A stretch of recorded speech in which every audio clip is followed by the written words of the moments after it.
अब ग्रिड बनाइसकेपछि तपाईँले नेपालको म्याप सजिलोसँग बनाउनको लागि यहाँ केही चिन्हहरू लगाउनु पर्ने हुन्छ यो लाइनहरूमा होइन। म देखाउँछु, यहाँ हेर्नुहोस्। यो लाइनमा तपाईँले यसको लगभग आधातिर 4 सेन्टिमिटरको 2 सेन्टिमिटर जतिमा आधातिर गर्नुहोस्।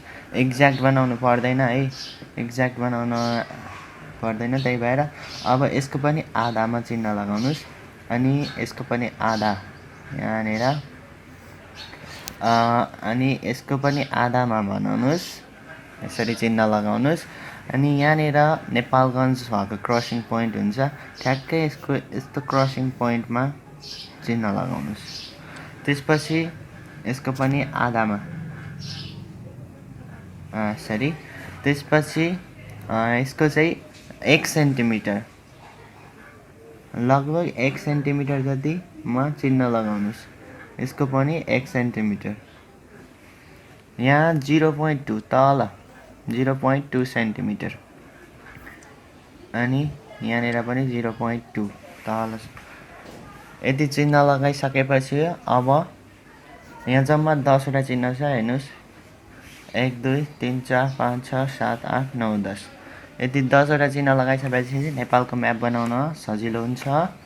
अब हामीले यहाँबाट बनाउन सुरु गर्छौँ।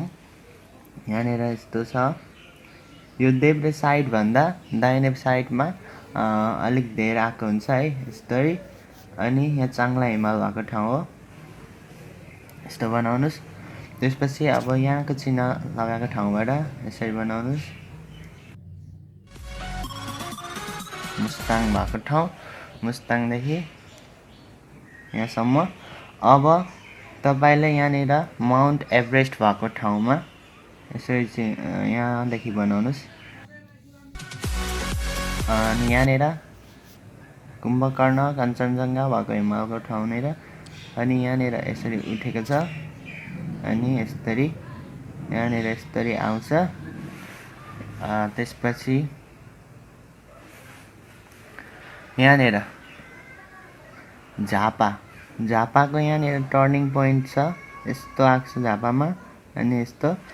अब यताबाट बनाउन थालौँ फेरि सुरु यतादेखि बनाउँदा अलिक एकुरेट नहुनसक्छ, बनाउन अप्ठ्यारो हुनसक्छ। त्यही भएर यहाँबाट बनाउन सुरु गरौँ। यो आधा यहाँनिरबाट यस्तै आउँछ, धनगढी भिमदत्त नगर हुँदै यस्तो छ यहाँ। त्यसपछि यस्तो यति बनाउनुहोस्। अनि यहाँनिर चितवन भएको ठाउँ छ, यो चितवन यहाँदेखि बनाउँदै जानुहोस्, यस्तो छ। अनि यहाँनिर वीरगञ्ज भएको ठाउँमा यहाँनिर यस्तै आएर भर्टिकल्ली यस्तो यस्तो आएको छ, त्यसपछि यता घुमेको छ। अनि यहाँनिर जनकपुर भएको ठाउँमा यस्तो आएको छ। यति बनाइसकेपछि अब यहाँनिर अझै थपौँ अर्को यो स्टेपमा। यहाँनिर गणेश हिमालबाट सुरु गरौँ। गणेश हिमाल यस्तो छ। त्यसपछि यहाँनिर लाङटाङ हिमालमा यस्तो आएको छ अनि यस्तो। त्यसपछि यहाँनिर गौरीशङ्कर हिमाल भएको ठाउँमा अलिकति यता ढल्केको छ, अलिकति यता भएको छ। त्यसपछि यस्तरी बनाउनुहोस्। अब अझै थपौँ। यहाँनिर सप्तकोशी यस्तो आएको छ। अब यहाँनिर पनि कपिलवस्तु भएको ठाउँमा हामी यस्तो बनाउँछौँ, यस्तरी भित्र पसेर यता आएको छ। त्यसपछि अब हामी यसलाई जोड्छौँ।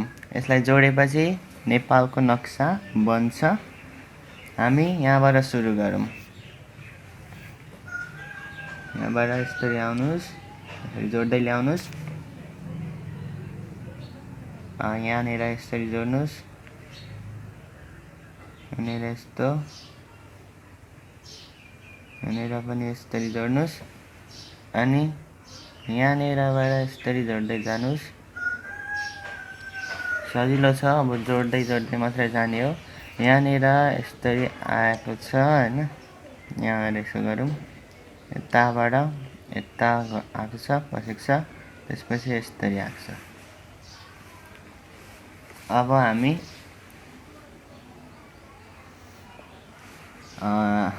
यहाँनिर फेरि आउनुहोस्,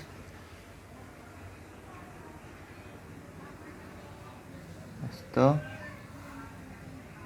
यहाँ अपी हिमाल भएको ठाउँ, यहाँनिरबाट यसरी गर्नुहोस्।